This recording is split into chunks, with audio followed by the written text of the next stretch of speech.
This is a good time to put your phones on Do Not Disturb. That's what I'm going to do right now.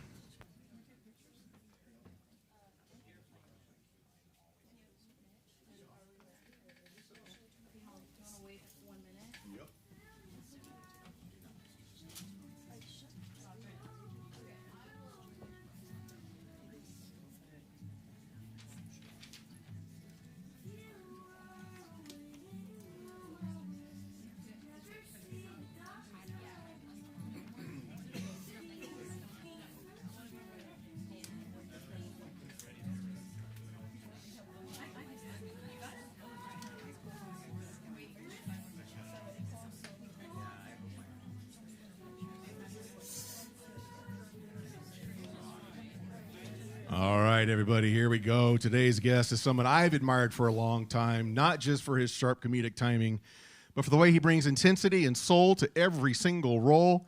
He's won 3 Emmys. He's won a Golden Globe. Now he's selling out shows as a stand-up comedian. Please welcome our new friend, Jeremy Piven.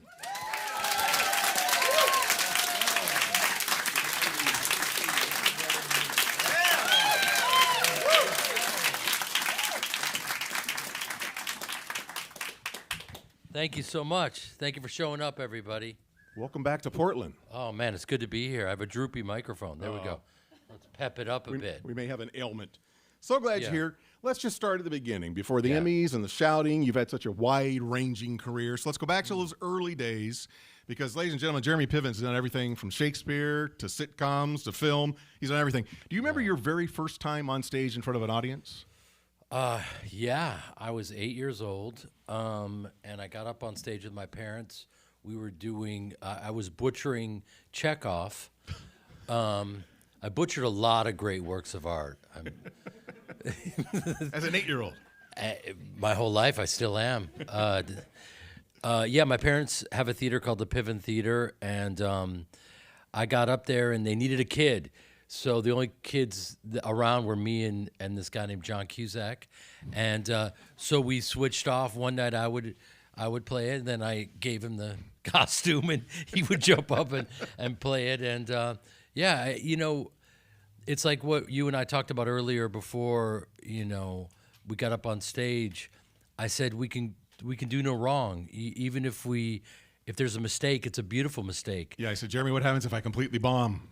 Yeah, and I said there's no way we can do no wrong, and that's kind of the mantra in a way that my parents had growing up was that, you know, you're enough. Whatever you're bringing is enough, and that just instills a lot of confidence to be present. And they trained a generation of actors, didn't they? Yeah. So everybody in your family is involved in show business, was involved in show business. What was the conversation like around the dinner table? Was everybody running lines or? Most kids, you know, growing up in the Midwest, it was, are you going to mow the lawn? Are you going to shovel the snow? And with me, it was, you really going to play it that way? Really?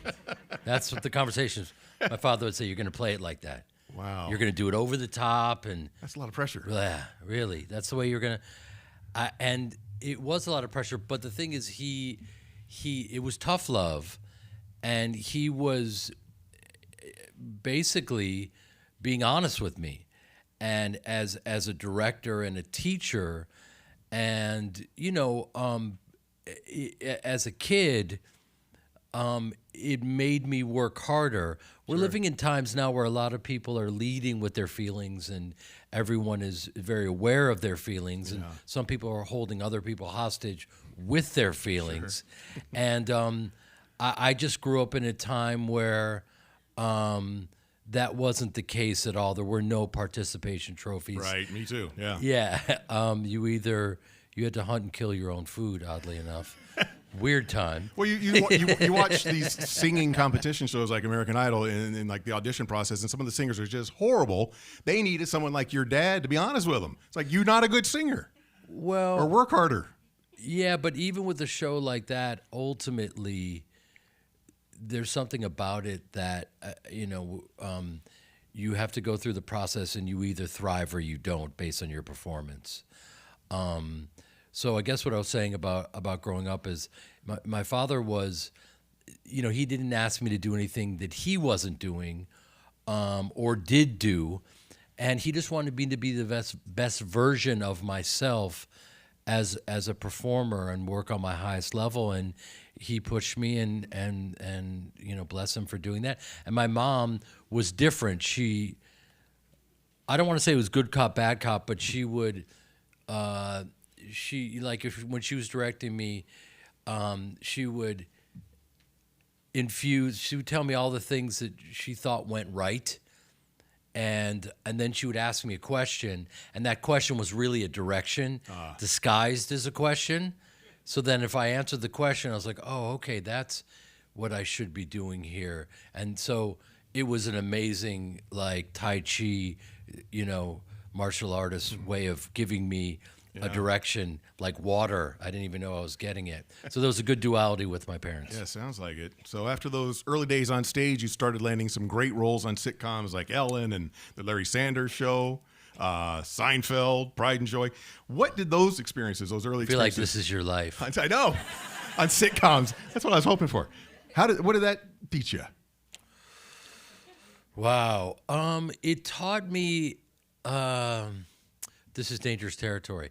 It's so interesting. We're living in times where you have to watch what you say. It's so weird. I just want to when you guys come and see me at the Roseland, watch this very organic transition. Beautiful. When you guys come see me Friday night at the Roseland Theater, I'll drop the gloves and I'm going to say everything, and I'm going to be totally truthful, and that's what's so beautiful about stand-up is our highest vibration is authenticity, and I think if you're authentic and people really gravitate towards it, and it's really exciting.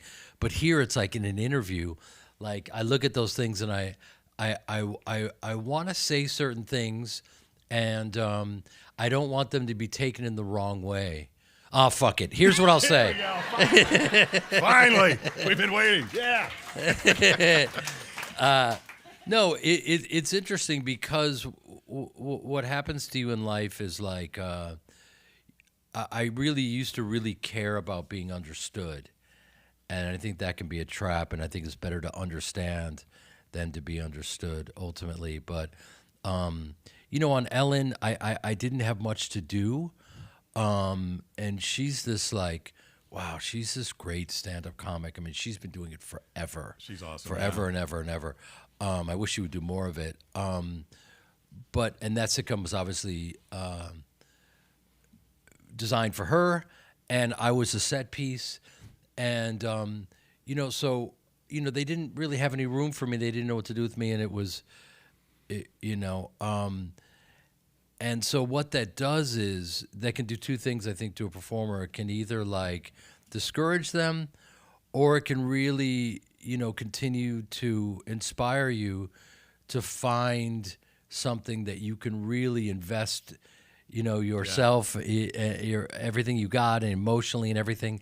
Because I just felt I had so much to give, and there wasn't enough room for me, and that happens. Yeah. So you just keep grinding, and then then Ari Gold opens up, and then a role like Entourage, I'm able to show a bit of what I'm capable of doing. One of my guilty pleasure TV shows is Seinfeld. I watch at least an episode every single day. Oh, my God. So I got to just ask you these questions about Seinfeld, because if you didn't see the episode, I find that hard to believe. But Jeremy auditions to be the fake George Costanza. They're working on the pilot called Jerry, and you're auditioning to be George Costanza. And somebody told me, or I read somewhere, that you had never even seen the show. I still haven't seen it. I'm not kidding. No, here's the deal. I know how good it is. I've seen moments of it, and I can just tell it's brilliant. I can tell that Larry David is a genius, and obviously Jerry is, and they're all Michael Richards. They're all insanely talented. It's an iconic show. It's brilliant, and I could see it. I don't have any more room to watch. I wish I could set aside. It's a decade of shows, right? Yeah. 23 It's a episodes. Yeah, it is a very huge commitment. And I just still had the mentality of a broke Chicago journeyman actor when I was doing that show. You were So I doing did- another show at the time, weren't you? I was a regular on the Larry Sanders Show, but I still thought I was broke. So, and I was living in a pool house. I swear to you. And the showrunner of the Larry Sanders Show came over and goes, "What are you doing, man? You're on a TV show and you don't have a TV.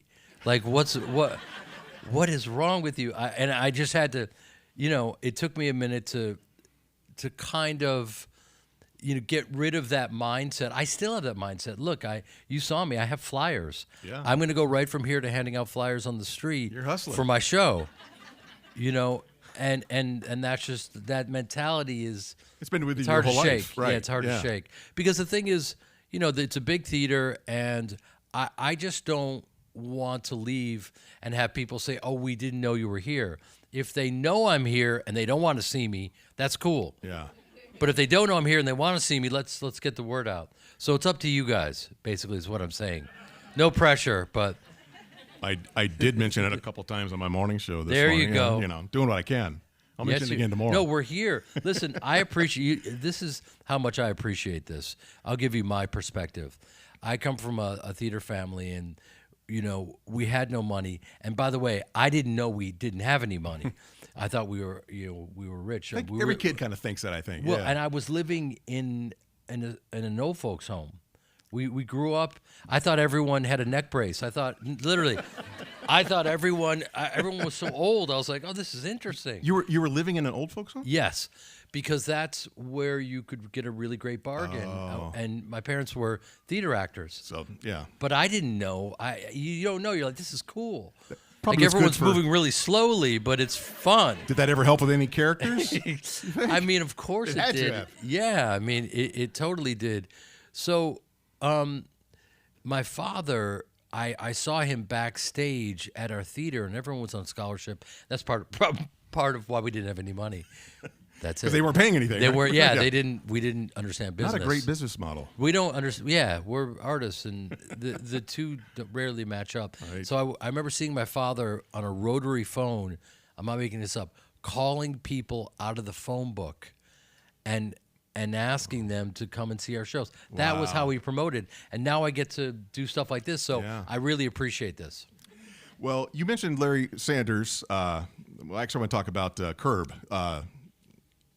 Larry David. I had Yes. a little brain problem there. Larry David. When I watch Curb, I think to myself, it's kind of like how I think about Ari Gold. How freeing that would be to go through life just being able to say whatever you want to anybody.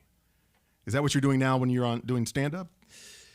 Yeah, it's so fascinating because my whole life I've been pitching jokes and ideas at every show I've ever done, except Seinfeld. Seinfeld, it was so succinct and perfect, and I just kind of showed up and played that role. It was your body language as much as anything in Well, that role. I'd never seen the show, Which is and I was amazing. playing a character on the show. That's crazy. So it's all very surreal. But so I guess in terms of stand-up, my mom would say, what's the best moment for your questions or information to be received? So you watch someone, and if they're in a terrible mood and they're storming around, you give them a minute. You don't bound up to them and say, "Can I have a raise?" You got to Yeah. find your moments. And so I was always, it's a lot of energy to just, when's the right moment to pitch these jokes? And so I finally went, wait, what am I doing? Why don't I just throw myself into stand-up? And so I've been touring, for, people don't know it. And then I just thought, I got to let people know I'm a stand-up, so I just filmed my special in Chicago. the Vic Theater, The yeah. Vic Theater, the beautiful Vic Beautiful. Theater. And we're editing it right now, and it's just really exciting to go through that process and then have people know what I do. So this is like, what I will say to anyone is, anyone that tells you you're too old to do something, don't listen to them, because you're never too old to do anything, because on paper, I'm too old to do everything. and who cares? Like, I know I'm jumping timelines with you, but it organically goes into the best work of my life, which comes out in October, a movie called The Performance, where my mother gave me a short story out of The New Yorker by Arthur Miller called The Performance. It's about a Jewish tap dancer in 1937. We have the trailer all queued up and ready to go. Can we play it? Let's play the trailer. Your performance is just spectacular. See, but by the way, I thought that was a joke, because usually when you're on comedy, they'll go, let's go to a clip, and there is no clip. We're going to go to a So clip. there actually is a clip. There's a clip. This is fantastic.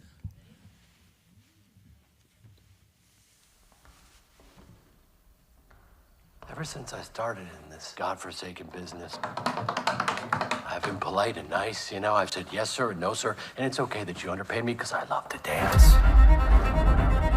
We're broke. You gave me a couple ideas that can get us back into the palace. Alice, Harold, let it go. Hermé, you are a true artist. How would you like to perform at the Kick Club? Kick Club in Berlin? One performance. Who do you work for, exactly? From the top!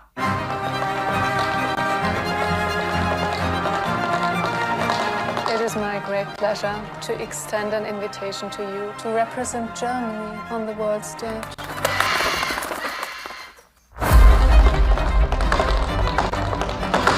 Harold doesn't even look Jewish. We'll be in and out in 2 days.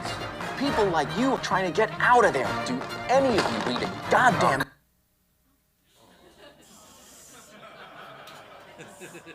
Dramatic pause. Yes. Okay, dance the rest. Yeah, exactly. Should we wait?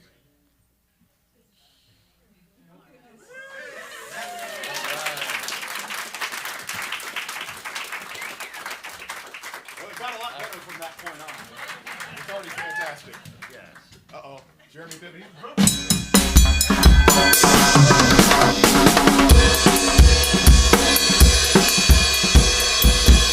Okay. Fantastic. Should we? Well, I don't have my tap shoes, so I thought I would play with my hands instead of my feet.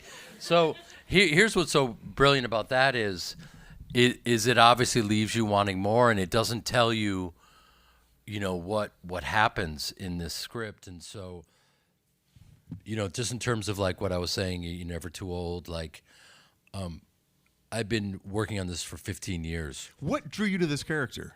Well, my mom said there's something, this is a great role for you. And she's, you know, when she says something, it really lands. It really means something. It has weight. And, man, she was right. It was the best role of my life so far. And I read the character, and it was, you know, people say to me, and you haven't yet, to your credit, but they always go, how much are you like Ari Gold? And in other words, how much of an asshole are you? That's what the question really is. And, you know, Ari Gold exists. He's Ari Emanuel. He's a real character. That's a kind of captain of the industry, and doing brilliantly at it. And he is Ari Gold in every way, shape, and form. And I'm a stage actor from Chicago. And Harold May is a tap dancer from Brooklyn who, you know, is not getting younger, and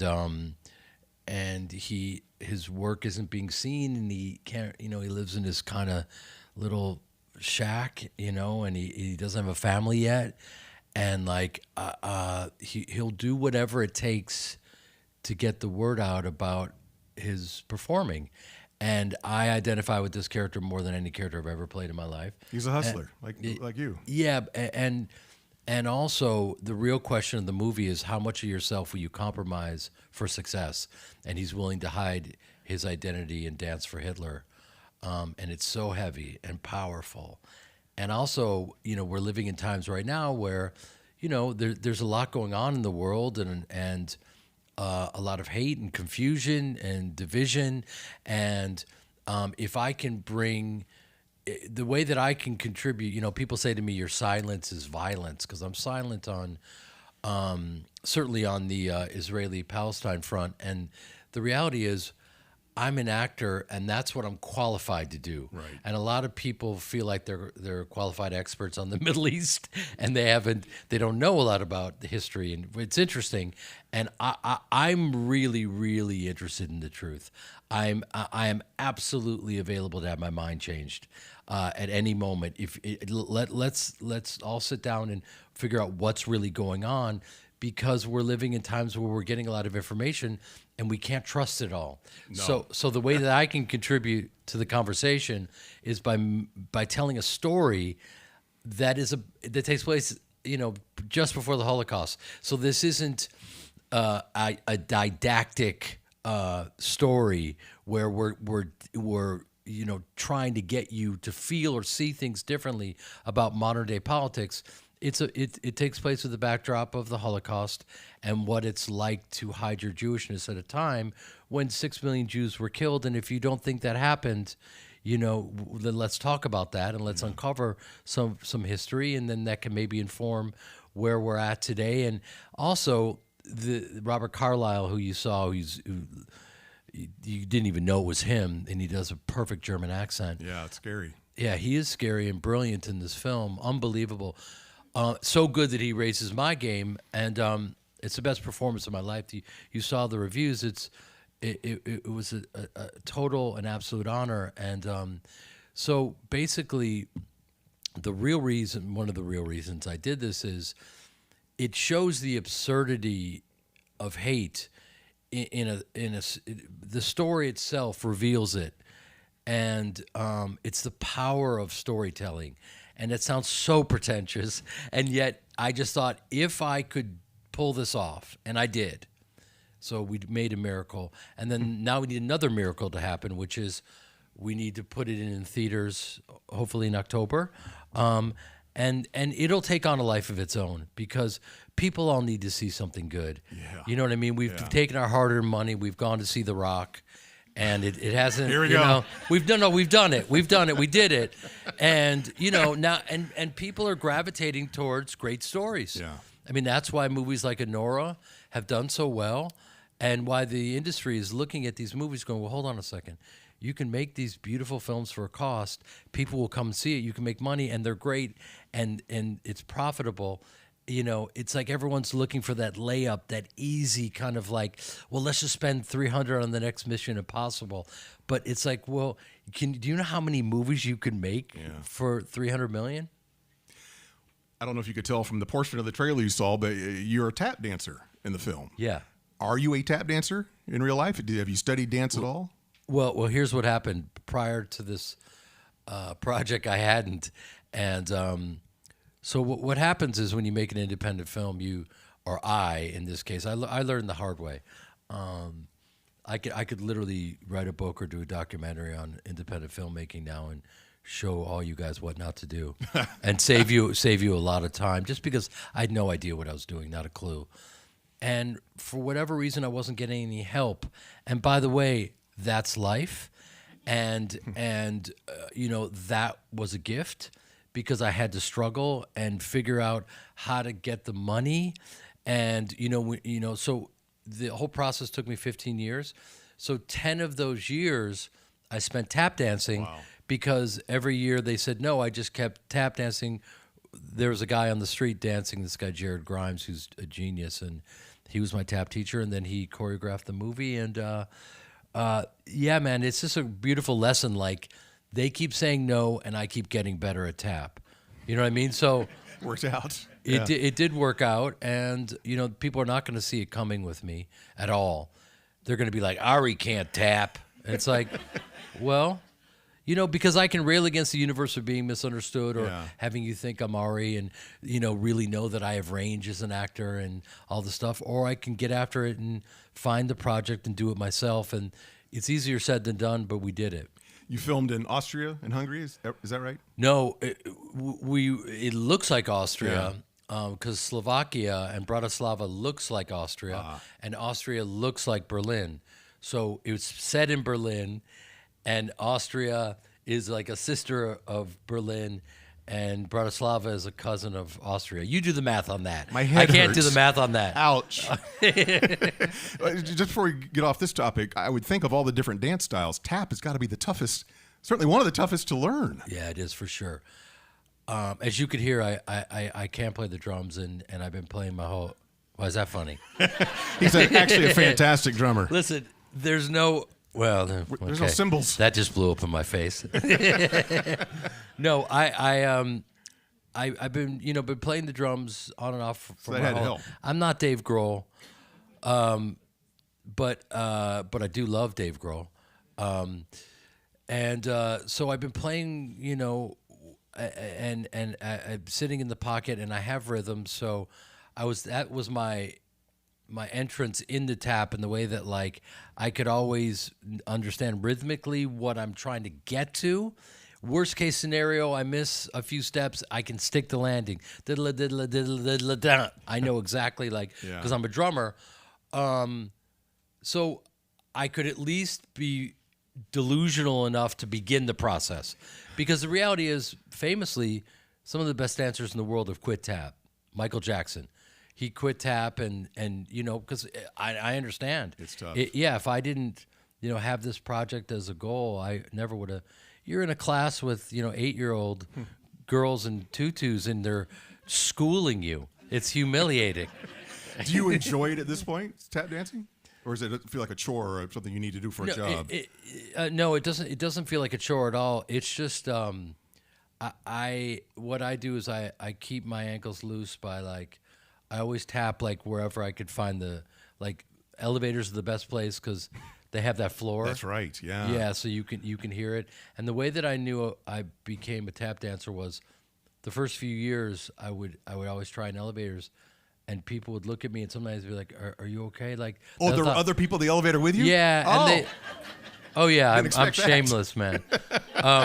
But they would say, like, "Are you okay?" They thought maybe I had an affliction. No, Well, seriously, I would think- they I would didn't. think. They thought they didn't know what to think. And then I started hearing, "Oh, you're a tapper," and I was like, "Oh, okay." These sounds are starting. People are starting to. It's starting to take shape. So the performance in theaters in October? Yes, that's the from goal? your mouth to God's Okay. ears. Yeah. And please do yourselves a favor, find the entire trailer and watch it. It's online. It's just fantastic. I was like, is that Jeremy Piven? Oh my God. Yeah, you're really not going to see it coming. Yeah. Because, I mean, listen, when I pitched it in the room, they all laughed in my face. You know, they can imagine some dude, some like rich hedge fund dude, bro, I got brunch with Ari on Sunday, bro. He's going to pitch me something. What's he going to pitch you? I don't know, bro. It's going to be good. It's going to be good. It's going to be him yelling at some dude. He's such a douche. Hey, what do you got for us, bro? I play a Jewish tap dancer. Yeah, can I get a check, please?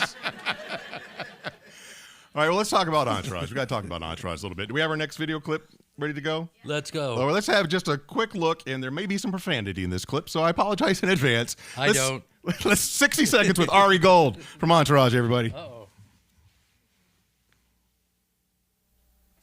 Okay. You wish. 6% body fat. Achieve that when you're 40 and I'll give you $100,000. When'd you get in? You shitty dime store therapist. A man's life is on the line here. And all you give a fuck about is beating some stupid club record that will do what for you? Give you 5 minutes of pleasure while you fuck your underpaid emasculated husband tonight? How the fuck does he afford this place anyway? Isn't he a guidance counselor at a high school? That anger you were worried about? Yeah. I think it's back. I'm calling to tell you that I blame you for every bad thing that's ever happened to Vince, and every bad thing that ever could happen to him for the rest of his life. You're the unfucking lucky charm. You hear me? You should never utter the words, "I found a good script," because you have no idea what a good fucking script looks like. Live with that. Billy Walsh script. Lloyd, I can't hear you. Did you get the Billy Walsh script? Shut the fuck up, Lloyd! Come and join us in a group hug. Could be a while before you get some. Oh, come on, I was just teasing, Lloyd. It was a joke. I'll be right back. Lloyd! Lloyd! Jeremy Piven, everybody. Yay. Do people still shout Lloyd at you at airports? Does that still happen? Yeah, for sure. You know, it's funny. I don't really look at clips, so like there was no choice just now. We had to look at that. Didn't warn you. And no, it's just I'm very hard on myself, so it's cool just to look at that and just go, okay, yeah, it was all working, you know, for various reasons. But you got, you know, anyway. People yell at let's hug it out, bitch. You know. Yeah. Do they drive that way in Tiananmen Square? That's a weird one. That's a No, classic. just a lot of Lloyds, but also when I'm performing, people yell. During your stand-up? Yeah. So how do you handle that? Well, it's interesting because that's one of the stand-ups are you know, it's I have so much respect for them, having thrown myself into this, because it's not just you got to come up with the material and continuously work and craft it and then perform it and you find the best way to navigate it. But like, you know, they could just step on your punchline. Yeah. How do you then regroup in real time? And the best at it is Jerry Seinfeld. He's fantastic. Yeah, I've seen him many times live. Yeah, and I don't know if you have seen these clips or maybe were there when the Free Palestine protesters, That was very recently, wasn't it? yeah, they stopped his show and he's in the middle. You know, Jerry has nothing to do with Israeli politics. He's an American Jew living in New York, but apparently they thought that they should protest him in the middle of his show and all these people that paid all this money. And it was very interesting because I saw him recently and I asked him, how did you navigate that so perfectly? Because what he did was they started screaming, you know, Free Palestine, and everything stopped. And he said, you know, you and I are looking for the same thing. You and I both want the same thing. Yeah. We're both looking for an audience. you know, and you know, you hear that? I'm doing well. You're not doing well. And he didn't get angry. Not only did he not get angry, but he took their point of view, thought about, okay, what are they looking for? They're looking for an audience, just like me. Okay, we're the same. But what they're saying, this isn't the right setting. Right. So he, in real time, had enough empathy to, you know, execute that and then ultimately speak to the reality that he's crushing on stage. There's 11 jokes in that right there. The Jew says that he's killing to a palace. I mean, my God, it's so layered. This joke is so layered. And also a talk for another time, this whole thing that's going on. But I just said, how did you pull that off? And the cool thing about guys like that is, in my life, is I'm very, very curious and I have no ego. So I just love to ask questions. And I think they see that I really care and I work hard. And so they all my questions are answered. And, you know, he said, look at you know, you got to give these people as much empathy as possible. And from that, everything will be revealed. And he's right. Because it's only human nature to get furious. Yeah. You're at work right. And someone is stopping you. What if I came to your job and did that as your job? Yeah. It's a classic Jerry Seinfeld line, yeah. Right. And then you could then, you know, say so many hurtful, funny, but well, where could you go? And he took the high road in such a brilliant and funny and masterful way. So I can go to guys like that to answer your question. How do I do it? Like, yeah, I've been on stage for 50 years. So that's crazy, half a century. Wow. That's daunting. So that stage is my home. Yeah. And I love telling jokes and being funny, but like, you know, really crafting an hour set and navigating it and having people scream is, you know, it takes doing 5 to 8 shows a week, a couple hundred shows a year. You talked about working for 15 years on the film, The Performance. How long does it take to come up with an hour set for stand-up comedy? Everyone is different. You know, it took me years and years and years. Is this something you've always wanted to do? Yeah, I mean, I've always I grew up watching, you know, Richard Pryor and Eddie Murphy. Oh, remember those specials, his Eddie Murphy specials? Oh my gosh. Yeah, I mean, he was so fun, undeniably funny, and he was so funny that we would go buy a ticket to the movies to watch him do a live stand-up. Yeah, imagine that. Yeah. They're having trouble getting people to the movies to watch a movie. Right. Yeah. So he knows how hard it is, and that's why you don't see him running back to it. You know, he's living a beautiful life and makes his movies, and he knows, like, he's the best in the game, but he's got to get up there. I mean, does Eddie Murphy want to go to the Rusty Chuckle Bucket in Des Moines, Iowa, and work on his 1 hour set? Is that a real club? It's not a real club, but it should be. It could be. You know, it's all part of it, though. It's a gift, and you know, yes, I did get to skip some steps, but I didn't skip a single step as an actor. In fact, I went back and retreaded and all of those steps over and over and over and over again. So I've been on, you know, grinding my whole life, and it's all led me to this. And I do have a lot of respect for the form, and I'm editing the special now, and I love it. Jeremy's show is tomorrow night at the Roseland Theater. If there's any tickets left, please snag them. It's an absolute pleasure to talk to you. That was fun. Jeremy Piven, everybody. Thank you, guys. I told you.